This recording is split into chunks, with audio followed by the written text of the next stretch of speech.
Olá pessoal, eu sou a Karen Tocco. Hoje eu vim falar para vocês sobre os germinados. Eu tenho postado algumas receitas onde eu mostro alguns grãos e algumas sementes que estão germinadas, né? E as pessoas têm me perguntado como é o processo de germinação, né? O processo é bem simples e eu vou explicar para vocês entenderem assim e se encantarem assim como eu me encanto com esse processo tão maravilhoso, né? Imagine a potência de uma vida crescendo, né?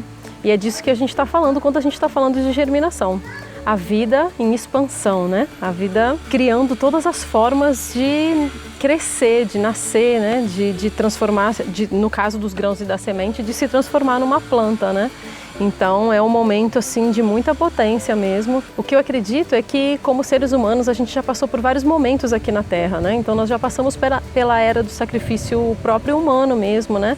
Pelo sacrifício animal, do qual eu acredito a gente já está saindo, né? E agora pela era do sacrifício vegetal, onde eu acredito que cada reino, né, está se colocando ali com a sua potência, com a sua energia, para nutrir a Terra, os seres que estão habitando esse planeta, né? Então é uma forma de amor pelo nosso planeta mesmo, né? Então estamos nessa era agora, né? Saindo ainda, algumas pessoas ainda estão presas a outras eras ainda, né? Até do próprio sacrifício humano, né? Eu acredito que a gente está caminhando aí para essa era do sacrifício vegetal. Mas voltando para o assunto dos grãos e das sementes, os próprios legumes, verduras e frutas, no momento em que eles são colhidos, eles já começam a morrer, né? Então a gente precisa consumir esses produtos o quanto antes para que a gente tenha a potência ali da energia vital deles, né? No caso dos grãos e das sementes, eles ficam ali secos, né? Guardando essa energia vital dentro deles, né? E eles só precisam de um elemento para que essa vida seja novamente ativada e inicie de novo, né, esse processo de crescimento, de expansão. E esse elemento é a água, é o elemento de ativação da vida aqui no nosso planeta, né?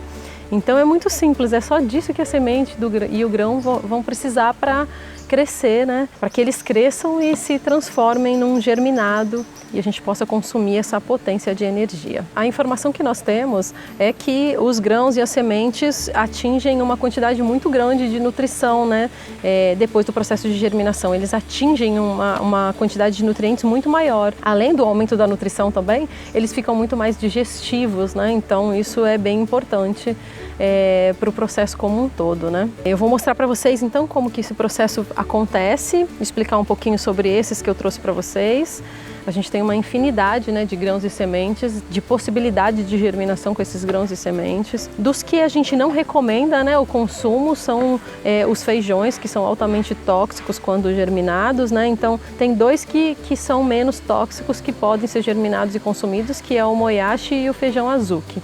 Do restante, a gente não recomenda a germinação para consumo. Fora isso, a gente tem muita coisa, né? Aqui eu já trouxe alguns dos que eu mais utilizo e se vocês pesquisarem na internet, inclusive eu recomendo muito que vocês conheçam as tabelas de dois lugares que eu gosto muito. Então eu recomendo muito que vocês consultem o site Doce Limão, da Conceição Trucon, que tem uma tabela com muita informação sobre cada grão, o tempo de germinação na água, o tempo de germinação no ar, outras informações bem específicas de cada semente. Eu vou falar brevemente de algumas aqui, mas recomendo essa consulta também, né? Além do site Doce Limão, eu recomendo também o site do Terrapia, o Livro Vivo, que também tem muita informação sobre muitos grãos e muitas sementes lá, para vocês consultarem o tempo de germinação no ar, o tempo na água e algumas informações importantes de cada um dos grãos, tá? Então aqui a gente tem o gergelim preto, 8 horas na água, 8 no ar, 8 a 12 no ar. Não recomenda deixar muito tempo no ar porque ele amarga, né? O branco também. E a gente utiliza para fazer o tahine, né? Então pode desidratar também ou pode colocar junto com as receitas, né? Que vão ser processados e tal, aí não precisa nem desidratar, tudo vai depender da receita que você vai fazer, mas desidratando em baixa temperatura, mantendo os 42 graus, a gente vai manter aquela vida ali e aquela potência toda de nutrição que foi despertada durante a germinação, né? Então pode ser utilizado em várias receitas, mas dá para fazer também um excelente, né, tahine cheio de cálcio, que é uma das coisas mais importantes que a gente tem em abundância no gergelim, né? Essa aqui é a lentilha Essa é a lentilha comum, a lentilha marrom, né? Que também para ser utilizada a gente recomenda retirar a casca, né? Que na casca é onde fica a maior quantidade dos antinutrientes, do fitato, né? Então é bem importante retirar a casca. Ela também é composta por celulose, que é algo de difícil digestão, então é legal retirar a casca também.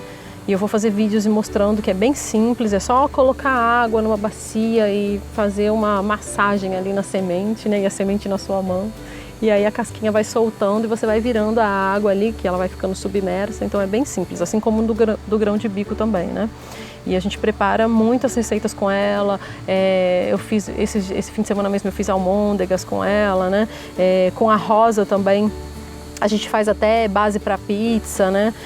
Dá para fazer infinitas coisas. Coloca no processador e tritura, ela fica uma massa com N possibilidades aí, né? Semente de girassol com casca, que a gente utiliza nos preparos de suco verde, né?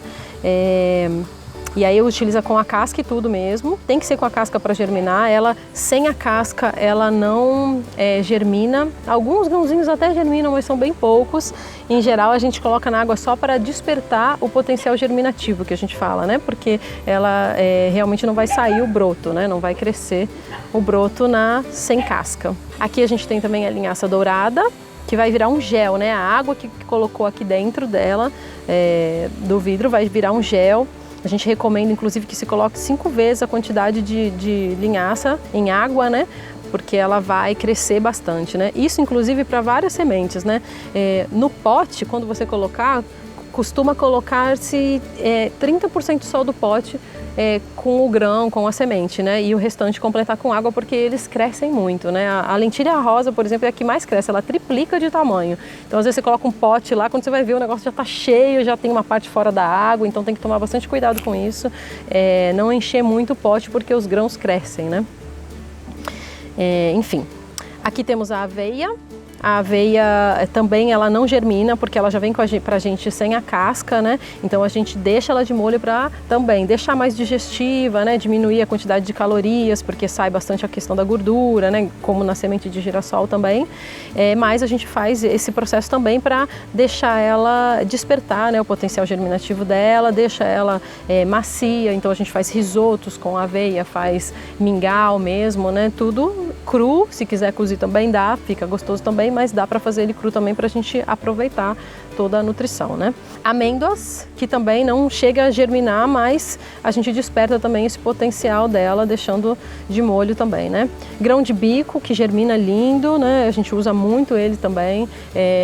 Fica em questão de 8 horas na água, 8 no ar também, e a gente desidrata, faz a própria farinha também viva com ele, né? Porque usa o processo de desidratar em baixa temperatura também, e ele é utilizado como base para a nossa coxinha viva também, né? Dá para utilizar como base de tortas, enfim, muita coisa, né? Ele é bem versátil, super nutritivo, né? E ele tem um papel também dentro de dietas, né? Para quem quer emagrecer e tal, de causar uma saciedade muito grande, né? Então, quem está em processo de emagrecimento também, eu aconselho muito consumir o grão de bico, que vai deixar você durante um período muito grande com essa sensação de saciez, né? Aqui a gente tem a castanha de caju, que também não chega a germinar, mas que fica aqui despertando o potencial dela e ficando mais digestiva, menos calórica, né? E ela fica macia também, o que facilita para a gente utilizar em processos de execução de cremes, molhos, né? Fica bem interessante também. O nosso beijinho é base do beijinho da Udistoco. Vou contar para vocês de uma forma geral como a gente faz, né? O pote, a lavagem e tudo, mas recomendo muito que a questão dos tempos e as especificidades de cada grão e de cada semente que vocês consultem nessas tabelas que eu já recomendei aqui, ok? Bom, então vamos lá. Você vai precisar, né, de um vidro, um recipiente. Eu uso muito esses vidros com a boca mais larga possível, é melhor para o processo de ventilação, né? Um pedaço de tule, eu compro um grande, corto vários pedacinhos, né? Vocês estão vendo aqui. Pedaço de tule que vai cobrir aqui o nosso pote, vai colocar o grão e a semente aqui dentro, aí fecha o pote. Aí tem esses elásticos que você pode comprar pronto, pode comprar. Eu comprei um rolo grande, cortei em vários pedaços para ter vários tamanhos, né? Eu faço vários tamanhos de elástico, e aí Coloca o tulezinho aqui, o elastiquinho, e isso aqui é o que você vai precisar para germinar, né, um grão e uma semente. Coloca lá dentro, fecha. Já vai servir também como redinha para você escorrer a água conforme for lavar, né? Então é recomendado que os grãos e as sementes sejam bem lavados, né? Inclusive o site do Terrapia recomenda que ele seja lavado 5 vezes, né? Preenche, solta, e a gente recomenda muito que essa água também seja reaproveitada para regar seu jardim, suas plantas, né? É uma água, inclusive, que vai sair ali com coisas que vão colaborar para a nutrição desses solos onde elas vão ser colocadas, né? Mas enfim, voltando então, lavar bem esses grãos e essas sementes, depois preenche, nisso que eu falei, né? Coloca 30% só do vidro com o grão com a semente, preenche com a água, a melhor água que você tiver, água filtrada, né? Água de fonte, enfim, a melhor água que você tiver, água mineral. E aí deixa lá, as tabelas vão indicar o tempo, a base é muito 8 horas, a maioria são 8 horas na água e 8 no ar, para as que vão no ar, né? Então 8 horas na água aqui, depois escorre, lava de novo e aí vai para o tempo do ar, né? O tempo que vai precisar ficar no ar. Então, durante esse período que ela vai ficar no ar, recomenda muito que ela fique inclinada, né? Aí eu coloco no escorredor de louça mesmo, ou num pote, né? Como assim? Um pote assim também, né? Aí coloco em pé assim, né? Coloco vários às vezes, né? E aí já...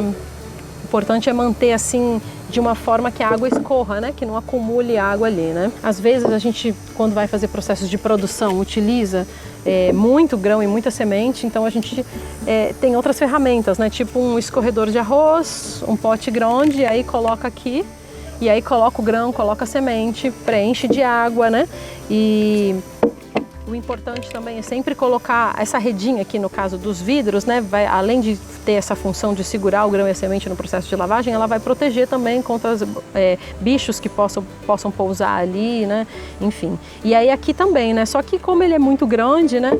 Eu utilizo uma coisa que a gente inventou, assim, porque a gente comprava para fazer as produções, e eu achei que ficou super legal, que é a touca. Isso aqui são toucas dessas descartáveis que a gente utiliza na cabeça mesmo, né, para não cair cabelo durante os processos de produção, e eu achei que elas são incríveis para a gente justamente fazer essa proteção de potes grandes. Nenhum bicho consegue entrar com isso, olha que legal que fica, tá vendo? E aí consegue respirar bem também, protege o grão e a sua semente ali para não entrar bichinhos, né? Então essa é uma ideia. Uma outra coisa que a gente utiliza aqui também, ó, isso aqui é aqueles pote de secar salada, né? Então ela já vem já com essa parte aqui do centro dela, né? E isso facilita muito para tirar os grãos, escorrer a água, manter aqui, né? Coloca aquela proteção também. Enfim. Uma outra coisa que eu já utilizei também, isso aqui que a gente utiliza para proteção também, né?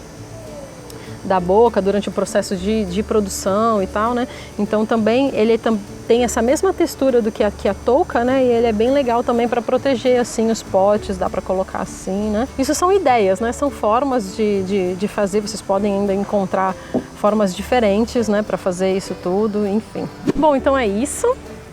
Espero que vocês tenham gostado, que vocês experimentem, né? Permitam sentir a energia de consumir um grão e uma semente germinada, que realmente é muito potente, é muito diferente de consumir esses grãos cozidos, né? Você comer um prato de arroz com feijão e você comer um prato de lentilha rosa germinada, como a gente sempre faz, aí a gente já deve ter visto fotos aí na nossa página. É muito diferente, né? A quantidade de energia que você coloca para dentro e o quanto aquilo te nutre, né? Ao invés de roubar a sua energia, que acontece muito com um arroz, por exemplo, um arroz branco cozido sem muita vitamina, né? Quando quando você come aquilo, né, ele vai precisar de energia do seu corpo para você conseguir digerir aquela massa, né? Vira aquela cola dentro de você, que a gente já sabe que gera muco, né? Tantas coisas. Então é muito diferente, né? Você comer um prato de arroz e um prato de lentilha rosa que está germinada, né? Cheia de vida, que vai se utilizar de menos energia para o processo digestivo e vai te fornecer muito mais energia do que um grão de arroz cozido, né? Então façam essa experiência, experimentem e me conte o que vocês acharam, tá bom? Então é isso, pessoal. Eu desejo para vocês muita vida através desses germinados, que vocês possam ter essa experiência do que é consumir, se alimentar de vida.